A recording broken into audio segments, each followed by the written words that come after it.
رحیم اللہ تعالیٰ کی صفات ہیں، اور جب بھی ہم قرآن کریم کی تلاوت شروع کرتے ہیں نماز میں یا نماز سے باہر، ہم بسم اللہ پڑھتے ہیں۔ رحمان کا معنی بہت مہربان، الرحیم کا معنی سب پر مہربان ہے۔ یہ اللہ کی صفات ہیں۔ اللہ تعالیٰ چاہتے ہیں کہ میری صفات بندوں کے اندر بھی آج پیدا ہو جائے۔ نبی کریم صلی اللہ علیہ وسلم نے ارشاد فرمایا کہ تخلقوا باخلاق اللہ، کہ اے لوگو، اے مسلمانوں، تم اپنے اندر اللہ والے اخلاق پیدا کرنے کی کوشش کرو۔ معاملات کرتے ہوئے رحم دلی کا معاملہ کرنا، سلوک کرنا، یہ بھی دین اسلام کی تعلیمات میں سے ہے۔ نبی کریم صلی اللہ علیہ وسلم نے ارشاد فرمایا رحم اللہ عبدا سمحا اذا اشترى واذا باع واذا اقتضى او کما قال علیہ الصلوۃ والسلام۔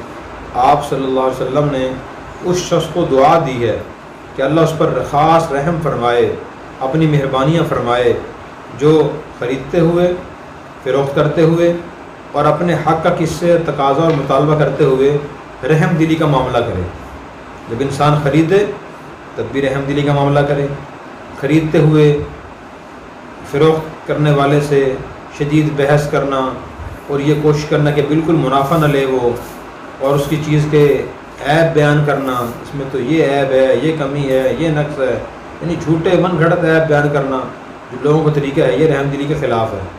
اسی طرح فروخت کرتے ہوئے بھی انسان رحم دلی کا معاملہ کرے کہ جب فروخت کرے تو بہت زیادہ منافع نہ لے، اپنی چیز کی تعریف میں مبالغہ آرائی نہ کرے، جھوٹے اوصاف و صفات بیان نہ کرے، جھوٹی تعریف نہ کرے اس چیز کی۔ جب کسی سے حق کا مطالبہ کرے تو اس وقت بھی انسان رحم دلی کا معاملہ کرے۔ اگر مقروض شخص جس نے حق دینا ہے، اگر فی الحال اس کے پاس گنجائش نہ ہو، اسے مہلت دے دے۔ قرآن کریم میں ہے وَإِن كَانَ ذُو عُسْرَةٍ فَنَظِرَةٌ إِلَىٰ مَيْسَرَةٍ۔ سورہ بقرہ کے 38ویں رکوع میں یہ آیت ہے کہ جس شخص کا آپ کے ذمے، آپ کا حق کسی کا ذمہ ہے اور وہ واقعی تنگ دست ہے، آپ کو یقین ہے، تو اس کو مہلت دو ایک آسانی ہونے تک۔ اور نبی کریم صلی اللہ علیہ وسلم نے اس کے بڑے فائدے بیان فرمائے ہیں۔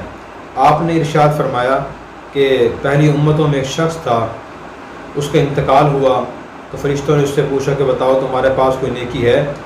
اس نے کہا کہ مجھے تو کوئی بڑی نیکی یاد نہیں ہے، ہاں البتہ مجھے ایک اپنی اچھی عادت یاد ہے، وہ یہ ہے کہ جب میں لوگوں سے اپنا حق وصول کرتا تھا تو میں ان سے نرمی کا معاملہ کرتا تھا، رحم دلی کا معاملہ کرتا تھا۔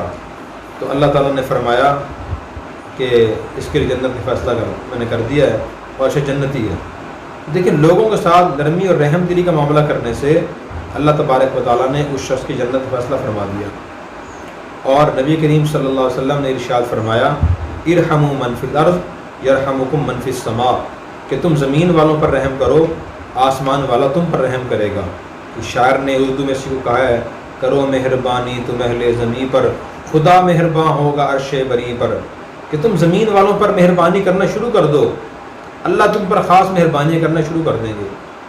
اور اس کا مشاہدہ ہے، تجربہ ہے، آپ خود بھی اس کر دیکھ لیں، اپنے معاشرے میں دیکھیں، اپنے خاندان میں دیکھیں، محلے پڑوس میں دیکھیں، اپنے رشتہ داروں متعلقین میں دیکھیں کہ جن لوگوں کو اللہ تعالیٰ نے دولت سے یا عہدوں سے یا دنیا خوشحالی سے نوازا ہے، وہ لوگ رحم دل ہوتے ہیں، وہ لوگوں سے نرمی کا سلوک کرتے ہیں، نرمی کا معاملہ کرتے ہیں اور اللہ تعالیٰ کو نوازتے رہتے ہیں۔ جیسا بندہ بندے سے سلوک کرتا ہے ویسا سلوک اللہ بندے سے کرتا ہے۔ بندہ اگر سختی کا معاملہ کرتا ہے لوگوں سے کہ جی روپے پیسے والے میں کوئی نرمی نہیں ہے، کسی کا ذہن اگر یہ ہے، اللہ کا معاملہ اس سے ایسے ہی ہوگا۔ کس شخص کا اگر نظریہ اور خیال یہ ہے کہ لوگوں سے نرمی کرنی چاہیے، فلاں شخص نے میرا حق ادا تو کرنا ہے لیکن بیچارے کے پاس فی الحال گنجائش ہی نہیں ہے، اور بیچارہ کہاں سے دے گا؟ آدمی یہ سمجھ کے نرمی کرے تو اللہ تعالیٰ اس پر اور دروازے مہربانیوں کھول دیں گے۔ نبی کریم صلی اللہ علیہ وسلم نے پھر ایک اور حدیث بیان فرمائی۔ آپ نے ارشاد فرمایا کہ جو شخص معاملات میں لوگوں پر نرمی کرے گا، لوگوں سے نرمی کرے گا اور رحم دلی کا معاملہ کرے گا، اللہ تعالیٰ قیامت کے دن اس کو اپنے عرش کا سایہ نصیب فرمائیں گے۔ ایک اور حدیث میں آپ نے ارشاد فرمایا کہ جو شخص معاملات میں نرمی کرے گا، اللہ تبارک و تعالیٰ قیامت دن اس کے گناہوں کو درگزر فرمائیں گے۔ اور اسی طرح آپ نے اپنی امت کے لوگوں کو ترغیب دی۔ آپ نے ارشاد یسروا ولا تعسروا، لوگوں کے لیے آسانیاں پیدا کرو، مشکلات پیدا نہ کرو، بشرو ولا تنفرو، لوگوں کو خوشخبری سناؤ، بشارت دو، لوگوں کو متنفر نہ کرو۔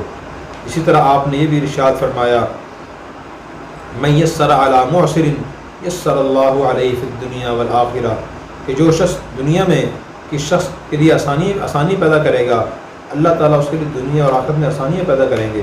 پھر آپ نے ایک اور واقعہ بیان فرمایا کہ صحیح بخاری میں واقعہ ہے کہ بنی اسرائیل میں ایک شخص تھا اور وہ اپنے غلام کو لوگوں کے پاس بھیجتا رہا کہ جاؤ فلاں فلاں سے میرا حق وصول کر کے لاؤ، لیکن وہ غلام کو بھیجتے ہوئے ہدایت کرتا تھا کہ دیکھنا جو غریب اور تنگ دست شخص ہو تو جتنا آپ مناسب سمجھو اس سے میرا حق معاف کر دینا،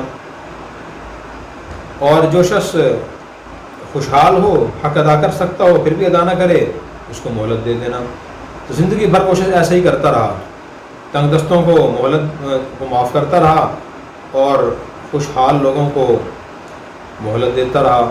جب اس کی وفات ہوئی تو اللہ تبارک و تعالیٰ نے اس سے فرمایا کہ تم میرے بندوں کے ساتھ نرمی کرتے تھے، رحم دلی کا معاملہ کرتے تھے، ان سے درگزر کرتے تھے، جاؤ آج میں نے تم سے درگزر کیا اور میں نے تمہیں معاف کر دیا۔ تو جس کا بھی جس کے ذمہ حق ہو، تو دکاندار کا حق گاہک کے ذمہ ہے، چیز لے گیا، اسی قیمت ادا نہیں کی، اگر واقعی آپ کو معلوم ہے کہ وہ تنگ دست ہے تو آپ چھوڑ دیں۔ بہت سے لوگ جنہیں کاروبار لاکھوں میں ہوتا ہے، چند ہزار کسی غریب کو معاف کر دیں تو گھاٹا نہیں آتا، نقصان نہیں ہوتا، اللہ ضرور راضی ہو جاتے ہیں۔ فی الحال ان کو مول اگر اتنا جگر اور دل نہیں ہے کہ معاف کر دیں، مہلت دے دیں کہ بھائی جب آسانی ہو پھر دے دینا، آپ ہر مہینے 100 روپے دے دیا کریں، آسان راستے پیدا کر دیں۔ اگر معاف نہیں کر سکتے تو یہ بھی کر سکتے ہیں، تو اس طرح کرنے سے اللہ راضی ہوتا ہے۔ اسی طرح میاں بیوی کا معاملہ ہے، جو بیوی کے ذمہ شوہر کے حقوق ہیں، اگر کسی وجہ سے ادا نہیں کر سکتی، وہ بیمار ہے، تنگ دست ہے، بیمار ہے یا وہ کمزور ہے، تو اس سے نرمی کریں۔ شوہر کے ذمہ بیوی کے حقوق ہیں، ان میں وہ نرمی کرے، ان کے وصول کرنے میں شدت سختی کا راستہ اختیار نہ کرے، لڑائی جھگڑا نہ کرے، نرمی کا رویہ اختیار کرے، تو اللہ تعالیٰ دنیا آخرت میں آسانیاں پیدا فرمائیں گے۔ نبی کریم صلی اللہ علیہ وسلم ہمیں یہ بات سمجھا رہے ہیں۔ اللہ تعالیٰ ہمیں یہ بات سمجھ کر عمل کرنے کی اور لوگوں سے معاملات میں نرمی کرنے کی توفیق عطا فرمائے۔ Subscribe now and press the bell icon. Never miss an update.